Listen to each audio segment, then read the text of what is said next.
All right. Hi, everybody. Good morning and good afternoon.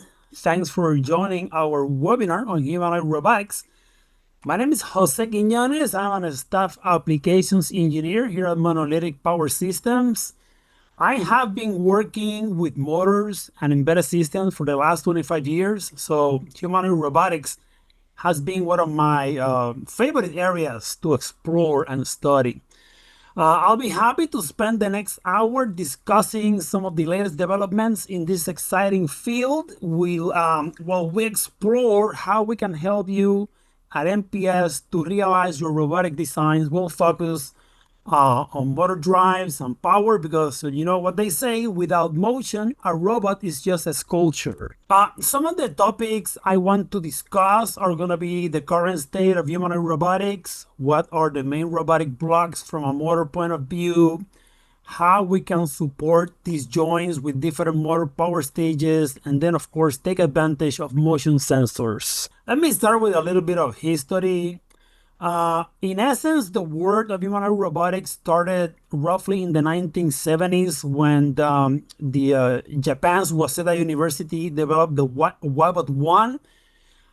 Then on the 1980s, they developed the Wabot 2, which was able to play the organ. So very impressive little robot. Now, in the 1990s, Honda joined in the battle and they started working with the Honda E and the Honda P series, and they used these two platforms to develop walking quite successfully. And then in the 2000s, they developed the Honda Asimo. We all remember Asimo walking up and down stairs, and by then I thought I would have a butler in my home shortly after. There was also the Kawada HRP2 back then. But truly, when this started to become serious was in the 2010s with the Boston Dynamics. The Atlas, if you recall, it would perform a whole bunch of different really amazing feats. Also during that decade, we had the DARPA Robotics Challenge with introduced Hubo, and we saw Toyota with the THR3. And by the end of the 2010 decade, we had a decent number of humanoid robots capable of walking and performing some of their feats, which brings us to today. So as we present on this topic today, we have close to 50 companies developing various forms of humanoid robots, which, they'll be soon serving in factories, shipping warehouses, and maybe even our homes. So we can see here a small lineup of the most popular humanoids. Notice how they have similar characteristics such as height, resembling that of us humans. And the premise is this is a human world, so we want robots that resemble us. Now, notice how many degrees of freedom are required to achieve such similarities with us. We see the highest level of complexity in around 50s when it comes to degrees of motion, and then some other units will have less. That's more of a warehouse assistance carrying boxes and stuff, so that's why you don't need as much. So in this case, you don't need a hand. That's why the lower degree. But for the most part, most of these robots are very similar. They have to walk and they have to basically exist in a human world. But of course, all of these robots are going to face the same challenges. We want them to move like us humans, so we need to give them a rather complex level of motor coordination while preserving balance and locomotion. So we achieve this feat by integrating a decent amount of sensors of all kinds and leveraging high power density batteries for improved operating life while maintaining the highest efficiencies. And of course, all of these requirements must be maintained while ensuring human to robot interaction safety. So let's start looking at some of these challenges from a motor point of view. That's how my department can help you with. Want to start with the parameter of voltage, and then we will look at current, power, and motor topology. If we look at our previously selected 5 humanoid robots, we will notice they all operate at 48 volts. This is actually starting to look like an industry standard, so it is a safe bet that the vast majority of robots today will be working at 48 volts nominal. There might be a few going to higher voltage. We'll look into that. The battery packs will be able to handle somewhere in between 2 to 2.5 kilowatt hours, which allow these modules to run for anywhere in between 4 to 8 hours. You will notice these robots are built with somewhere in between 20 to 50 motors of very similar topology, employing similar transmissions. They're going to be probably harmonic, cycloidal, and in some cases we see some belts. And of course, they use very similar sensing methodologies. So like I said, 48 volt nominal appears to be the preferred as it stays below the 60 volt safety margin. But we have seen some platforms scoping higher voltages such as 60 and 80. We personally expect the 48 volts will represent the vast majority of them though. So inside of these machines, we can expect to find a large collection of DC to DC switch mode step down power supplies to power up different blocks, such as the main control computer, large collection of microcontrollers, sensor arrays, and so on. What we do expect, however, is that the large motors will undoubtedly operate from the 48 volt nominal, and in some cases, we might see some voltages, some motors operating with lower voltages like 12 volts. For example, the hands. The hands is an area where we see much smaller motors. So they can operate at 48 volts, but we see some of them working at 12 volts, and also cooling fans throughout the unit are probably going to be operating at 12, maybe 24 volts, but not necessarily 48. Now, I want to start by stating that it's really hard to fill a table with average and peak power distributions on a per block basis. This is going to be highly dependent on the robot and what it is designed to do, but I did my best to kind of break down. If we were going to break down the humanoid robots by power distribution, I wanted to see what were the clear differences throughout the systems, or the subsystems in this case. Now, what appears to be the largest motors are going to be in the hips, the shoulders, and the legs, and those are going to be the ones that are going to demand the highest power. Those are probably going to be hundreds of watts to peaks in the 1 to 2 kilowatts. The medium-sized motors, like those on the knees and ankles, the elbows, those are going to require also a few hundred watts, but the peaks, we can expect them to be lower.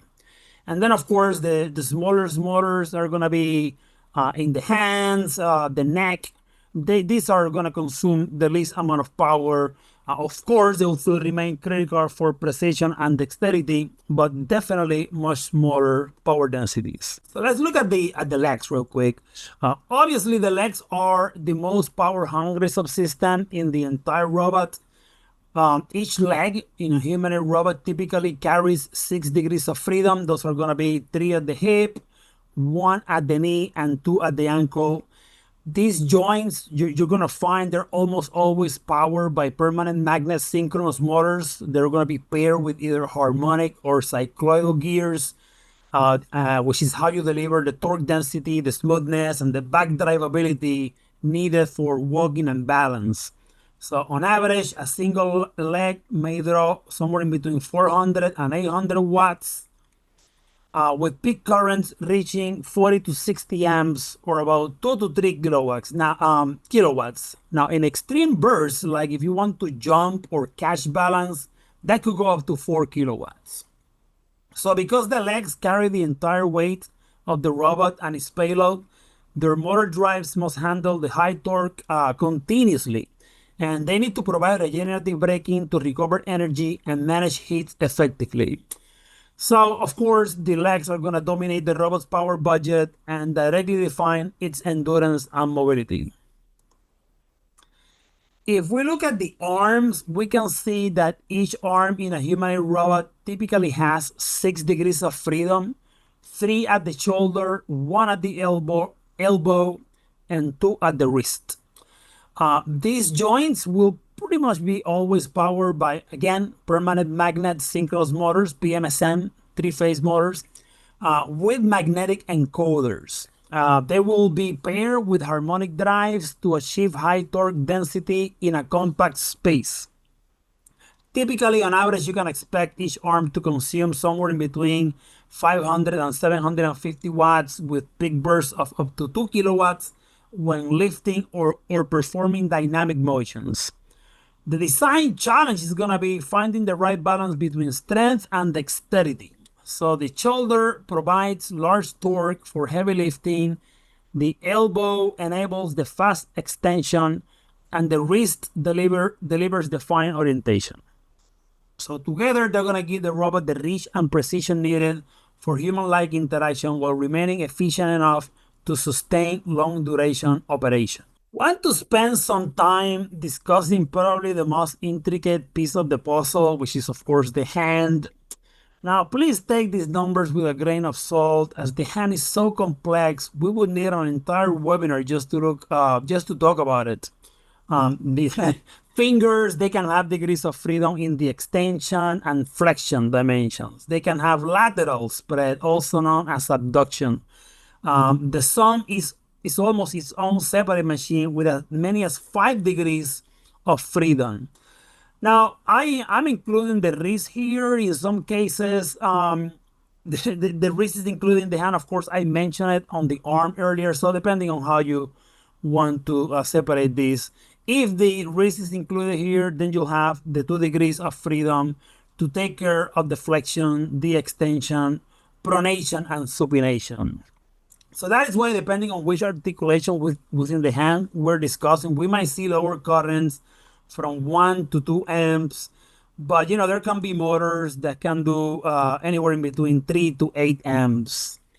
And as I had said earlier, the hands can be designed with 48-volt nominal voltages, but in some cases, we have seen them being designed as driven with 12-volt power supplies, as these motors are much smaller.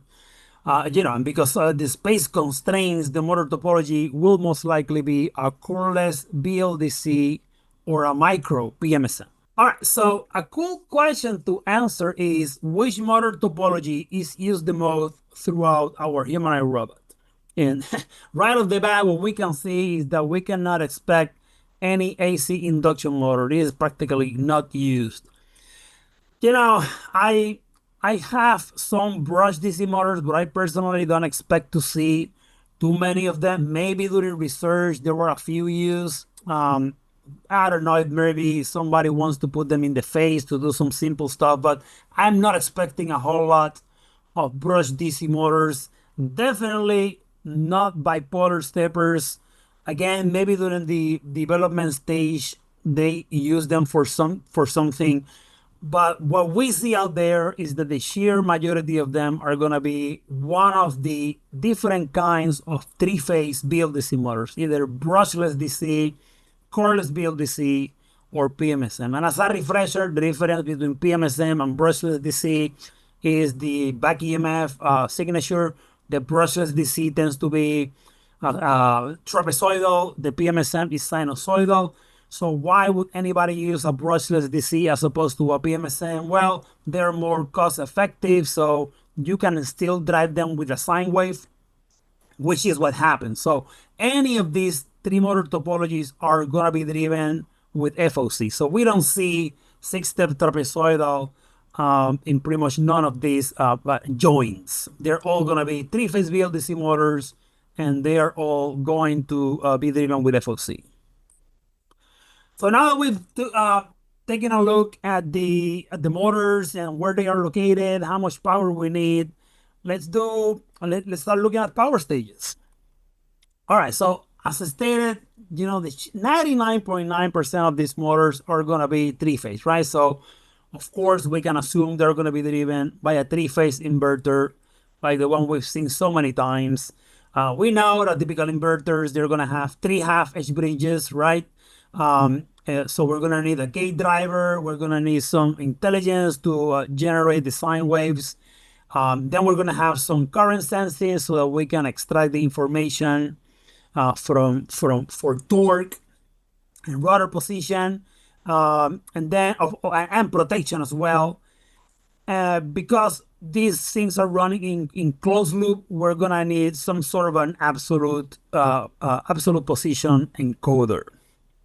And of course, we are gonna need some sort of regulated power supply, which is gonna mean some sort of a DC to DC step down converter. So if we look at the ways to perform these feats, we're gonna find there are 5 ways in which we can help you. Because there is such a large variety of motor loads, there isn't a one-size-fits-all solution. So instead, there is a spectrum of inverter topologies, from basic gate drivers to fully integrated smart modules. And they're all going to offer a different balance of control, power density, and ease of design. So in this section, what I want to do is highlight the 5 key inverter topologies that map this progression, being half-edge bridge gate drivers, 3 FOC controllers, intelligent 3-phase inverters, integrated gate drivers, and finally, fully integrated 3-phase inverters. So let's start with the half-edge bridge gate driver. These are going to be very convenient for high power motors. Here I'm showing the MPQ1922. This is a 100 volt gate driver. It can do 3 amps source and 4 amp sync current, so that's going to be plenty of strength to drive your large bank of external MOSFETs. You'll be able to drive them quickly and efficiently, and one of its advantages is that it can be placed very close to the power switch, so that's going to minimize your parasitic inductance, improve efficiency, and simplify your PCB layout. Now the device includes an internal charge pump along with an auto refresh feature, so that enables true 100% duty cycle operation. That's a key capability in motor drive applications where full conduction will be required, like in FOC algorithms. You want to be able to reach that 100% duty cycle. It also integrates a current sense amplifier for monitoring and control, plus a suite of protection features such as under voltage lockout and over temperature shutdown. And that's going to help to ensure you get a robust and reliable operation. Now, because of this combination of compactness, protection, and flexibility, the MPQ1922 is often chosen as a foundation block for discrete half-bridge or full-bridge 3-phase inverter designs. If we move up in the integration ladder, I want to show you some of our integrated 3-phase gate drivers. Okay, so these are gate drivers. And for example, we have a family, the MP653X, and you will notice we have different versions depending on the voltage range. The other parameter is going to be the logic interface, which can be either PWM enabled, or high side, low side PWM interface. So these devices are going to combine the 3 half-edge bridge gate drivers in a single IC. That's going to simplify your PCB layout, reduce your component count, and improve your switching. Synchronization, and they support 100% duty cycle operation, feature programmable dead time control, and include a built-in protection feature like over current protection, under voltage lockout, over temperature shutdown, and fault reporting. Now, if you pair this with your microcontroller running your FOC algorithms, these gate drivers form the backbone of highly efficient and responsive 3-phase motor drive system. So on this device, the current sensing is only used for protection, so you will not be able to use it for sampling. Let me show you some other devices on the MP653X family of devices, which is the MP6539. So as you can see, we have 3 variants. The MP6539 with no letter is basically the same as the MP6537 and MP6538, but with a different control interface. So the MP6537 is going to use the enabled PWM, and the MP6539 is going to use complementary PWM through the high side, low side driving. This device has the overcurrent protection, adjustable dead time control, integrated current sense amplifier, and operate with as much as 100 volts, which is more than plenty for your 48 volt platforms. The other two versions, the B and the C, so MP6539B and MP6539C, they're basically the same but with some minor differences. On the B and the C, they're similar to the 39 but without the auto booster refresh charging and the overcurrent protection. It is also only going to be powered through your VDD, which is the gate drive input voltage. You're going to apply a voltage from 8.5 volts and 14 volts. It will still include the current sense amplifier and will handle as much as 100 motor driving with the 6539B, and the 6539C can do 80 volts. So with these devices and when driving our robot motors under FOC algorithms, we will need to add some form of current sensing, which is what I want to segue into next.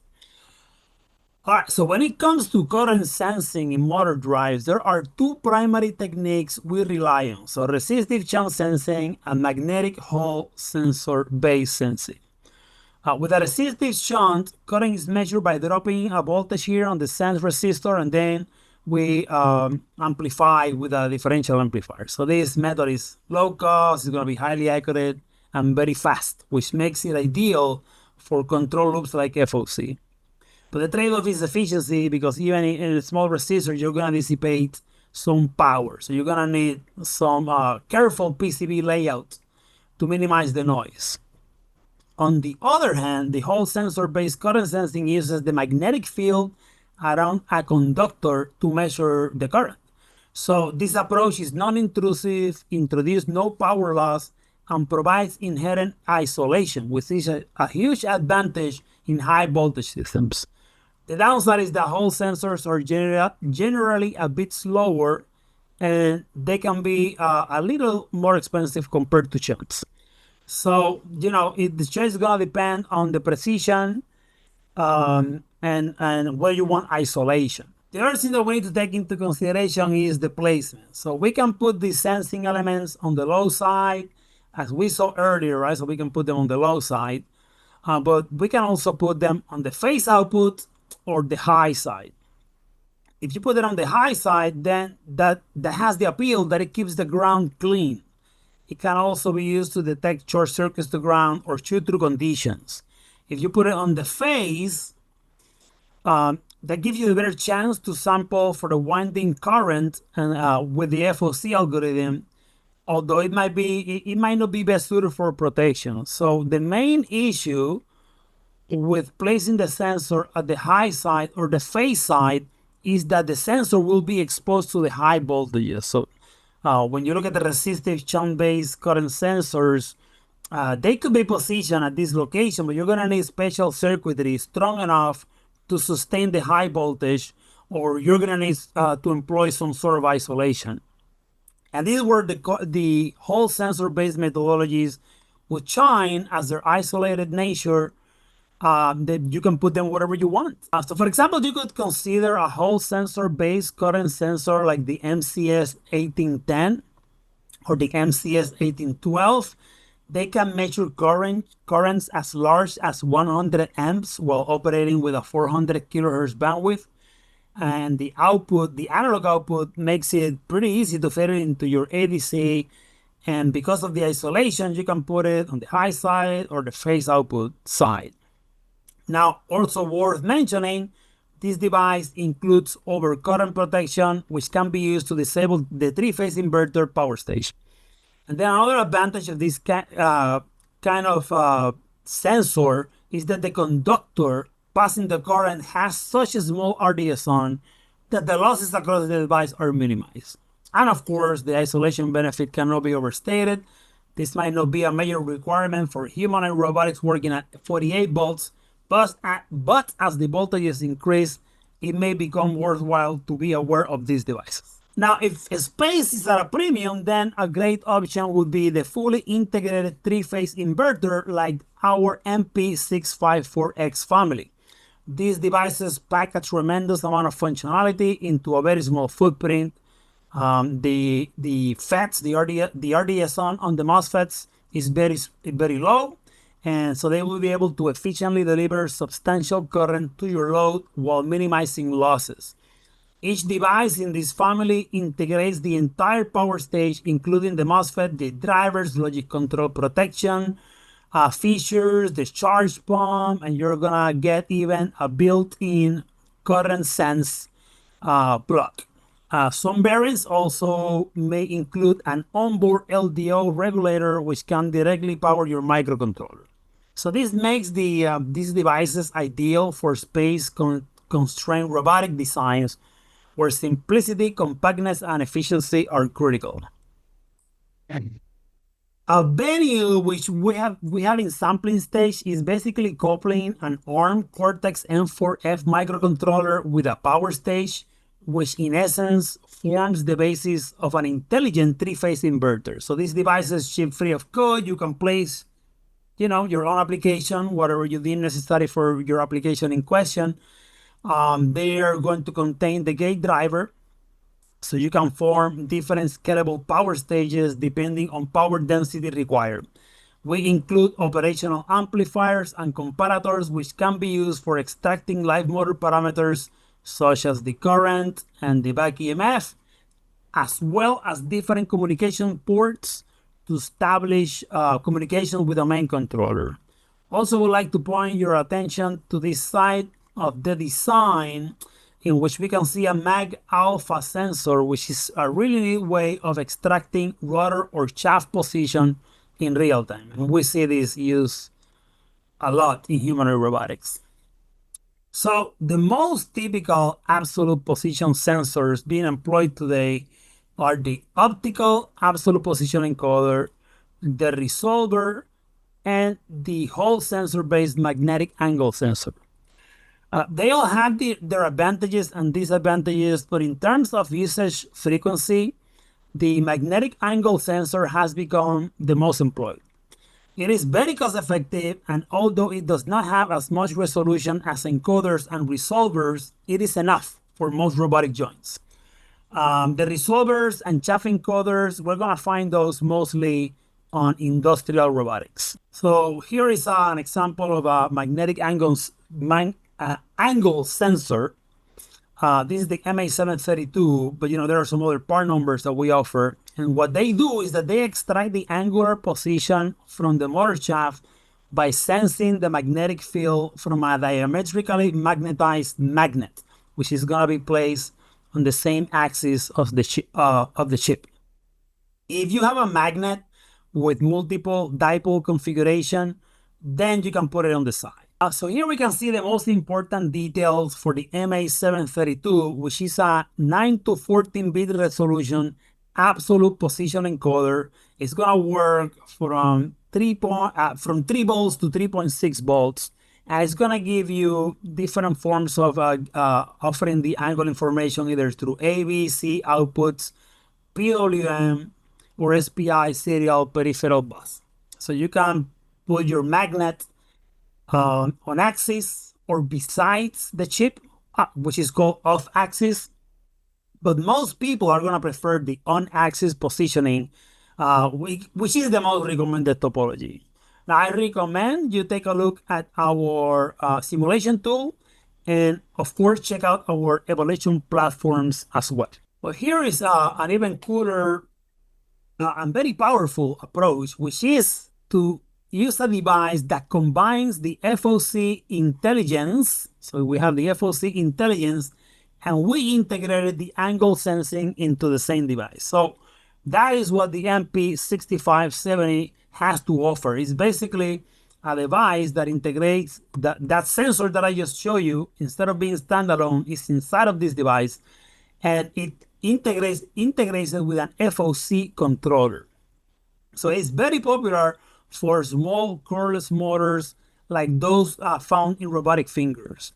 It does not include the power stage, but we designed this device to couple with practically seamlessly to drive any of our external gate drivers or fully integrated three-phase inverters. So it is fully configurable and optimized to operate in torque control mode, which can then be extended into speed or position control if you pair with an external system controller. And I'll talk a little bit about that. So what can we find under the hood? The MP6570 is a fully integrated FOC controller which will perform the FOC loop algorithm in hardware. So that's the beauty, it is in hardware. Now you can have your firmware do something else. All of the FOC closed loop on torque mode will be handled. So it will operate in torque mode by sampling the three-phase motor currents. They will be processed through the Clark and Park transform that will give us our IQ and ID components. And then the current regulator uses the angle information from the internal Hall sensor, the angle position sensor, and then it will pass the new IQ and ID through the inverse transforms, which yield the space vector modulation vectors in the form of the 6 PWM signals into the power stage. So this driving output can work with fully integrated three-phase inverters as well as three-phase gate drivers. You can configure the system through either I2C or SPI, and once you have your configuration tested, you can program it into the non-volatile memory. So this is a typical implementation. It will look like this, right? So you're going to have your motor, your magnet, diametrically magnetized magnet. You're going to put it on your other side of the shaft. And then you're going to put it on top of the MP6570 board. And you can use one of our fully integrated MP64X three-phase inverters with internal current sensing, or if you need more power, you can use a three-phase gate driver with external MOSFETs. So depending on the final implementation, you may need to add some power management. All right, so let's look at the hand. Here is an example of a robotic hand which uses one of our really small form factor motors. This implementation revolves on a very smart motor module that measures 9 millimeters. This form factor has resulted in a very compact solution which humanoid robotic hand fingers can leverage. As I will detail in the subsequent slides, this module uses the MP6570 for FOC control and the MP6543 for power stage. It can operate on lower voltage hands, say those working at 12 volts, and can supply a maximum of 2 amp currents. So the premise here is that we're going to leverage cordless motors, right? So as you are aware, cordless motors can be manufactured in really small configurations. So the trade-off is that this motor requires higher PWM duty cycle because their inductance is really low. But also their size also means packaging an entire motor drive with intelligent is not a trivial endeavor. So we have to put something usually in the back of the motor. So we need something really, really small. And this is where our 9 millimeter dual board solution comes into play. Thanks to the MP6570's 80 kHz switching frequency, we can reliably drive these motors with as much as 60,000 RPM. The module also includes under voltage lockout and our current protection. And again, these solutions are suitable for hands operating at 12 volts, so you will need some power management for this. If we look at the motor construction further, you will notice the two boards are connected via a ribbon cable. And depending on which version you choose, the motor will come packaged with the motor intelligent as well as the circuitry for the selected communication protocol. So we have different versions. In this case, I'm showing you here the CAN and the RS485 versions. So all you need to do is add power and communication, and the motor is ready to go. Another ubiquitous option is using an SPI port to drive a large collection of motors. So in this example, we see a microcontroller driving 6 motors through an SPI port. And so with these variants, you would connect all of the motors to the SPI port, and each device will have its own chip select and enable signal. And then you can see in the corner the size of this implementation. So you can also see we have different options. They can go from 8 millimeters to 13 millimeters in diameter. And like, for example, the 10 millimeter motor with 1.7 millinewton meters rated torque, 35,000 maximum RPM, and a rated speed of 25,000 RPM at 12 volts. Don't need to point out that in this case, these motors operate in torque mode, so the microcontroller would be in charge of closing the loop on speed, on position. All right, so how do we do that? Well, let me show you. In order to take advantage of this topology, and let me recognize that these motors are going to revolve around the MP6570 that are going to leverage the internal sensor and the FOC engine to close the loop on torque by reading the position from the angular sensor and the magnet. So remember, all of that is done in hardware, okay? The second step then is going to be to use any microcontroller's SPI port and a simple GPIO signal to do an enable or disable of the motor. So this microcontroller is the one that is going to run the speed and position control loops to generate the position control servo actuation. We realize that some customers may want to code their own closed loop algorithm, but in case you are interested, we invite you to try our own EasyFOC library. This is a library that does all of these closed loop on speed and position, and it will run on pretty much any ARM 32-bit core, M4F, M0, and M0 Plus. All right, we're getting to the end of our presentation, but before I conclude, I want to take one last minute to close on a previous topic. So, while most of what we discussed today had to do with motors and drivers, it is important to remember that humanoid robots live and breathe on efficient power conversion. So nearly every rail inside of the robot begins with 48-volt bus, and from there we need to step down to 24 volts for actuators, maybe 12 volts for control modules, and all the way down to sub 2-volt rails that power CPUs, GPUs, and AI accelerators. So remember that MPS provides DC to DC converters, buck boost regulators, PMICs, and they cover all of this range. From kilowatt to milliwatts, we help designers deliver power efficiently and reliably, ensuring humanoid robots stay compact, cool, and intelligent.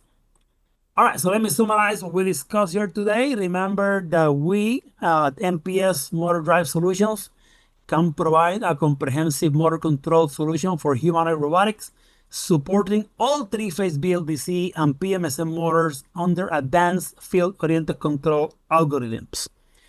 Our portfolio delivers robust current measurement and protection with multiple current sensing topologies that ensure precision, reliability, and safety in every joint.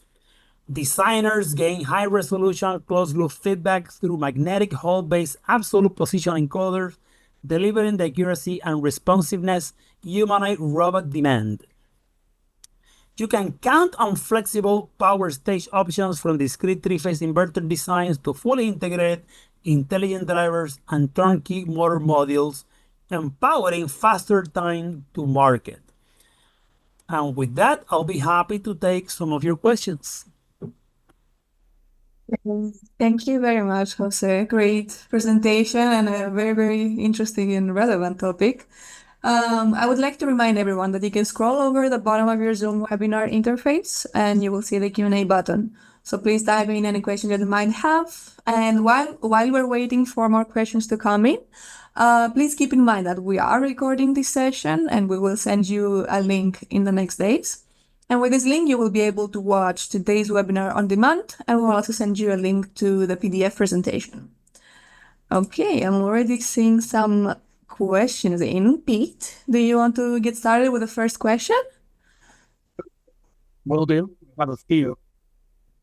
First one, does MPS sell completed motors or little embedded control module or just ICs? The answer to that will be all of the above. Of course, we focus on the semiconductor side of things, so most of what I presented today had to do with the power stages from a semiconductor point of view. But those little 9mm or, those small modules are something that we sell under the brand EasyMotion. And we also have the full assembled motors as options. By the way, I only presented the little motors as they pertain to the thing. We see them being used a lot on fingers, on hands.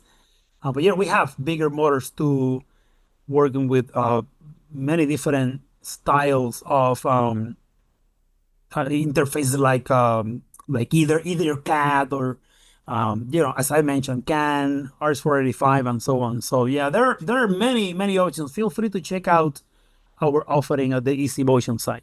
Okay. Next one, what are the main differences between using a discrete half-bridge driver as opposed to a fully integrated three-phase inverter, especially in small joints?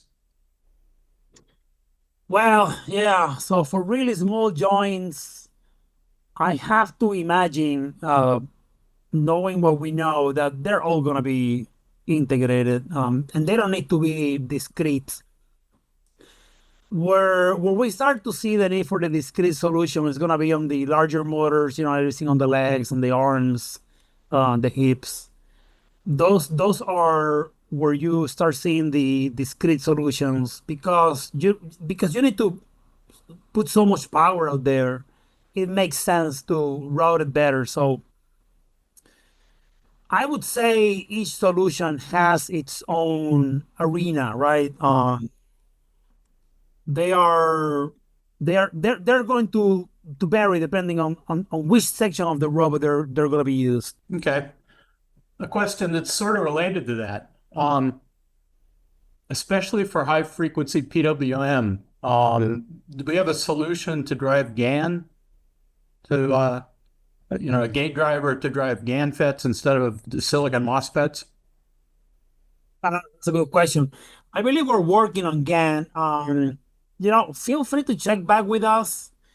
We can tell you what we have in here. Everything that I presented here was for N-channel MOSFETs, but I do believe we have some I think half-edge bridges to work with GAN. Okay, I can add a little bit to that. MPS does have some gate drivers for GAN, although they're not motor specific. So you're not going to get things like 100% duty cycle. Another thing to consider, if you're using the integrated parts that have MOSFETs inside, they're actually very fast. They switch very fast, so they can handle the kind of frequencies that you would traditionally go with GAN. But of course, the power is limited. Okay, next question. How is regenerative braking handled? And, what role do the inverters play in pushing energy back to the battery? Yeah, so obviously, to do regenerative braking, we're gonna need to, I guess it depends on how much power we need to route. So because these robots are battery based, you can dump some of the energy into the battery, but of course that has to be controlled. What I have seen is that, believe it or not, some of that energy is actually used by the other joints.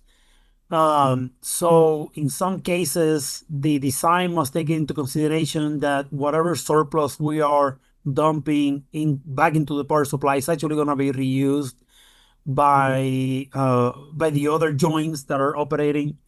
I have also seen that in some cases, large electrolytic caps are used to handle some of that, and if that's not enough, then braking resistors are employed. But our FOC controllers and our three-phase inverters, they are okay with all of that, so that's not a problem. And in fact, the MP6570 has ways of dealing with that scenario. Hopefully that answers the question. Okay. Next question, is there an option of using FOC to drive high voltage motors like 250 or 370 volt DC? Let me think.